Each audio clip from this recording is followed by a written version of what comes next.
Hello friends, welcome to सफलता मंत्र। आज सुबह की क्लास में एक बार फिर से आप सभी लोगों का बहुत बहुत स्वागत करते हैं। और दोस्तों, जैसा कि आप सभी को पता है, भूगोल की क्लास को आपको बहुत ही महत्वपूर्ण हैंड रिटन नोट्स प्रोवाइड किए जा रहे हैं, जो कि आपके आने वाले सभी एग्जाम्स में बहुत ही महत्वपूर्ण है। तो इन सभी क्वेश्चंस को बहुत अच्छे से देखिएगा, आपको पूरी व्याख्या के साथ एक एक क्वेश्चन को कवर करेंगे। लेकिन इसके पहले दोस्तों आपको बता दें, ये जो आपके लिए बुक के बारे में हम आपको पहले भी बता चुके हैं। तो ये आपके पेपर 1 के लिए, पेपर 2 के लिए बुक्स आ चुकी हैं। आप इनको आज ही ऑनलाइन खरीद सकते हैं। लिंक नीचे डिस्क्रिप्शन बॉक्स में दिया गया है। जिस प्रकार से आपकी पेपर 1 की बुक है, सभी के लिए बिल्कुल सेम है। इसी प्रकार से पेपर 2 का जो भी आपके सब्जेक्ट हो, चाहे वो आपका हिंदी हो, इंग्लिश हो, संस्कृत हो, मैथ साइंस हो या फिर एसएसटी हो, सभी लोग बुक्स को ले सकते हैं। सभी बुक्स मार्केट में आ चुकी हैं। इसके साथ ही साथ आप नीचे दिए गए लिंक से जाकर के आज ही इन बुक्स को परचेज कर सकते हैं। एकदम सिलेक्टेड सटीक सिलेबस के साथ पूरी बुक्स प्रोवाइड कर दी गई हैं। पूरी गहनता से, पूरी टॉपिक बाय टॉपिक इनमें सब कुछ पूरा डिस्क्राइब किया गया। साथ ही साथ प्रैक्टिस सेट भी दिए गए हैं। तो आप लोग अच्छे से इन बुक से प्रिपरेशन कर सकते हैं। लिंक नीचे दिया गया, तुरंत जाइएगा और बुक को आज ही खरीद लीजिएगा। तो चलिए बढ़ते हैं आज के पहले क्वेश्चन की ओर। 104 नंबर क्वेश्चन आपके सामने है। अन्नपूर्णा पर्वत शिखर किस देश में है? तो दोस्तों आपको बता दें, हिमालय बहुत बड़ा पर्वत है और उसके पर्वत शिखर के, पर्वत चोटियों के रूप में, पर्वत पुंजक के रूप में कई नाम सुनने को मिलते हैं।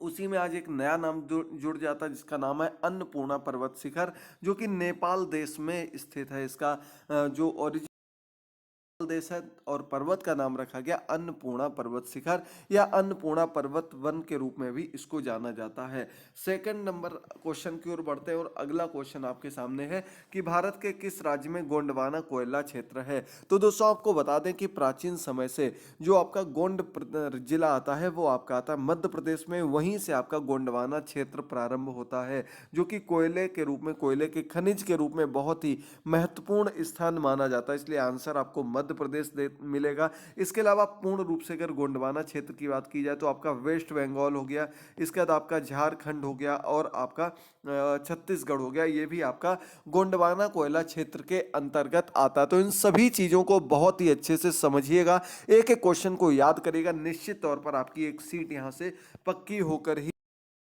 क्वेश्चन आपके सामने है, विश्व का सबसे लंबा रेल मार्ग कौन सा है?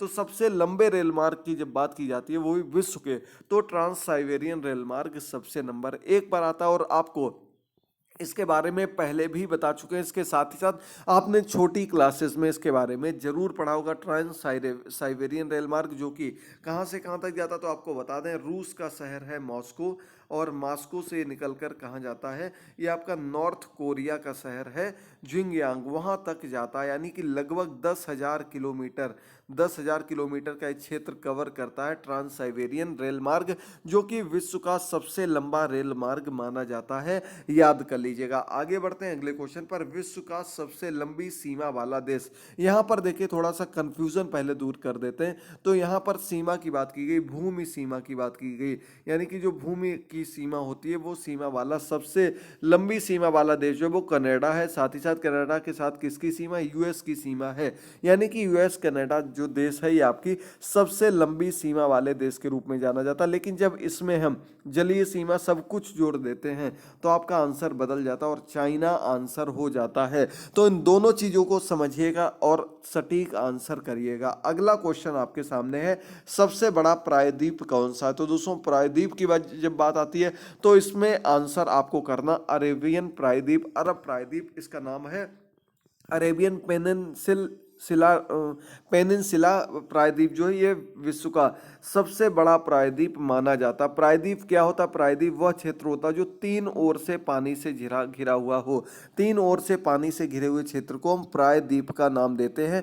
याद कर लीजिएगा, चारों तरफ से जब पानी से घिर जाता तो उसे हम द्वीप कह देते हैं, लेकिन तीन ओर से पानी से घिरे हुए क्षेत्र को हम प्रायद्वीप कहते हैं। अगला क्वेश्चन आपके सामने, विश्व का सबसे बड़ा द्वीप समूह कौन सा है? यानी कि ऐसा देश जहां पर सबसे अधिक द्वीप हैं? सबसे अधिक द्वीप समूह वाले देश की जब बात आती है तो आपको आंसर करना है इंडोनेशिया, आपका आंसर हो जाएगा यहाँ पर इंडोनेशिया। और अगर द्वीप की बात की जाए तो यहाँ पर लगभग 17,000 से अधिक द्वीप हैं। इस देश में 17,000 से अधिक द्वीप हैं, जो कि आपका इंडोनेशिया देश है। लेकिन जब बात आएगी सबसे बड़ा द्वीप वाला देश, यानी कि सबसे बड़ा देश जो द्वीप देश के रूप में जाना जाता, तो आपका आंसर हो जाएगा दोस्तों ग्रीनलैंड। याद रखिएगा, दोनों में छोटा सा अंतर है और आपका एक अंक कट जाएगा अगर छोटी सी भी गलती कर दी। अगला क्वेश्चन आपके सामने है, सबसे बड़ा ज्वालामुखी ओलंपस मोन्स कहां पर है? तो दोस्तों ओलंपस मोन्स जो आपका ज्वालामुखी है ये मंगल ग्रह पर स्थित है। आप लोग गलत मत कर दीजिएगा, आपको और आंसर्स भी देखने को मिलेंगे इसमें। आपका ओटावा व अन्य क्षेत्र जहां पर ज्वालामुखी के लिए मुख्य रूप से प्रसिद्ध क्षेत्र माना जाता है वो भी ऑप्शन में मिलेंगे, लेकिन आपको मंगल ग्रह इसका सही आंसर करना है, जहां पर यह बहुत ही बड़ा ज्वालामुखी के रूप में जाना जाता है। आगे बढ़ते हैं अगले क्वेश्चन पर। तो अगला क्वेश्चन है, विश्व का सबसे अधिक जनसंख्या घनत्व वाला देश कौन सा है?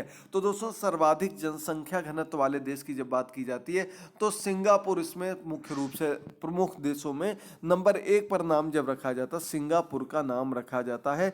जनसंख्या घनत्व यानी कि कम क्षेत्रफल में, कम एरिया में जब ज्यादा लोग रहते हैं उसे अधिक जनसंख्या घनत्व कहा जाता है। यानी कि किसी भी एक इकाई क्षेत्र में रहने वाले लोगों की संख्या को वहाँ का जनसंख्या घनत्व कहा जाता है, और इसमें सिंगापुर का नाम ऊपर आता है। इसके अलावा मकोया करके देश है व मंगोलिया, ये देशेस भी इसमें आ जाते हैं। मंगोलिया सबसे कम जनसंख्या घनत्व वाला देश है, मकोया करके एक देश है वो भी इसमें ऊपर की ओर है, लेकिन इन देशों में सर्वाधिक जनसंख्या घनत्व है। अगला क्वेश्चन है, विश्व का सर्वाधिक आबादी वाला नगर कौन सा है?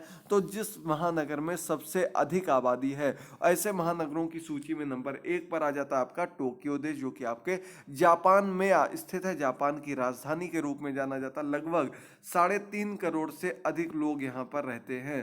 3.5 करोड़ से अधिक लोग यहाँ पर रहते हैं, और ये आपका टोक्यो महानगर है, और ये आपके जापान की राजधानी के रूप में भी जाना जाता है। अगला क्वेश्चन, भारत की सबसे प्राचीन पहाड़ी कौन सी है?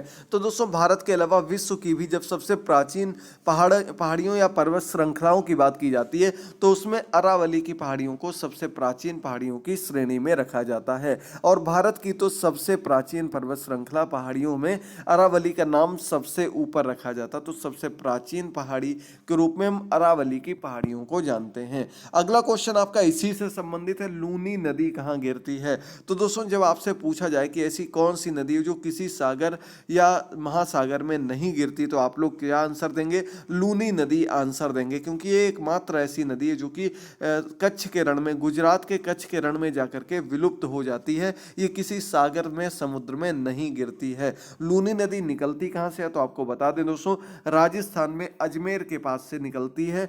आपके नाग पहाड़ के पास से निकलने वाली एक नदी है, लूनी नदी नाम है इसका। अरावली की पहाड़ियों के पास से अजमेर जिले के पास से निकलने वाली ये नदी है लूनी नदी, जो कि अपने क्षेत्र में बहते हुए गुजरात के कच्छ के रण में जाकर के विलुप्त हो जाती है। ये बहुत ही इंपॉर्टेंट क्वेश्चन है, यूपी टेट में कई बार पूछा जा चुका है।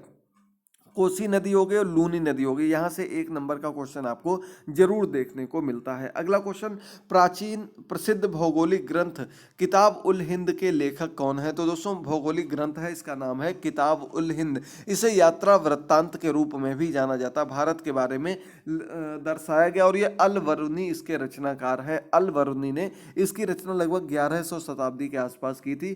किताब उल हिंद की रचना याद कर लीजिएगा दोस्तों, अल वरुनी की प्रमुख रचना में से एक इसे जाना जाता है। अगला क्वेश्चन है, ब्रह्मांड की उत्पत्ति का सर्वाधिक मान्य सिद्धांत कौन सा है? तो दोस्तों बिग बैंग थ्योरी को, बिग बैंग सिद्धांत जो है, महाविस्फोटन का सिद्धांत भी इसको कहा जाता है। इसे ब्रह्मांड की उत्पत्ति का सबसे प्रमुख माना जाने वाला, यानी कि सबसे ज्यादा जिसे वैलिडेशन दिया गया वैसा सिद्धांत है, बिग बैंग थ्योरी के रूप में इसको जानते हैं। अगला क्वेश्चन है, आकाश में सबसे चमकीला तारा कौन सा है? तो दोस्तों जब आसमान में सबसे चमकीले तारों की बात की जाती तो साइरस या इसका दूसरा नाम जो लिया जाता है सीरियस भी इसको कहा जाता है। सीरियस तारा सबसे नंबर 1 पर आता है, जो कि विश्व का या आसमान का सबसे चमकीला तारा माना जाता है। सीरियस इसका नाम है, या कहीं कहीं साइरस भी देखने को मिलता है। दोनों नाम आप लोग याद रखिएगा। दोस्तों आज का आपका क्वेश्चन है जिसका आंसर आप लोगों को अधिक से अधिक संख्या में कमेंट बॉक्स में देना। वो आज का क्वेश्चन है कि हमारे सौर मंडल में सबसे चमकीला ग्रह कौन सा है, सबसे चमकीला ग्रह किसको कहा जाता है। ये आंसर आप लोगों को अधिक से अधिक संख्या में कमेंट बॉक्स में करना। जैसे आप लोगों का अभी तक सपोर्ट मिलता रहा है, क्लासेस देखते रहे, वैसा ही सपोर्ट आप लोग आगे भी करिएगा और क्लासेस को देखते रहिए। आपकी बिल्कुल सटीक 100% तैयारी हम अपने चैनल में करा रहे हैं, बिल्कुल फ्री में आपको तैयारी कराई जा रही है। करंट अफेयर की क्लास कल सुबह दी थी, शाम को 6:30 बजे लाइव क्लास के माध्यम से आपको अलग अलग टॉपिक क्लियर कराए जाते हैं, तो उन सभी क्लासेस को जरूर देखिएगा। अगला क्वेश्चन आपके सामने है, वायु में आपेक्षिक आर्द्रता को मापने वाला उपकरण या यंत्र क्या कहलाता है। तो हाइग्रोग जो होता है वो यंत्र कहलाता है, और जो इसे मापा जाता है हाइड्रोमीटर या हाइग्रोमीटर के रूप में भी इसको जाना जाता है, जो कि वायु में आपेक्षिक आर्द्रता, वायु में जो आर्द्रता है, जो ह्यूमिडिटी है, उसे मापने के लिए प्रयोग में लाने वाला यंत्र है हाइग्रोमीटर या हाइग्रोग या फिर हाइड्रोमीटर के रूप में इसको जाना जाता है। याद कर लीजिएगा। अब आज का अंतिम क्वेश्चन है, यूरोप के किस देश को लघु यूरोप के रूप में जाना जाता है। तो यूरोप का देश है जिसे हम लघु यूरोप कहते हैं, वो आपका फ्रांस देश है। फ्रांस को हम लघु यूरोप के रूप में जानते हैं। और यूरोप के सबसे छोटे देश की जब बात की जाती है तो वेटिकन सिटी सबसे छोटा देश आ जाता है। लघु यूरोप फ्रांस को कहा जाता है, याद कर लीजिएगा।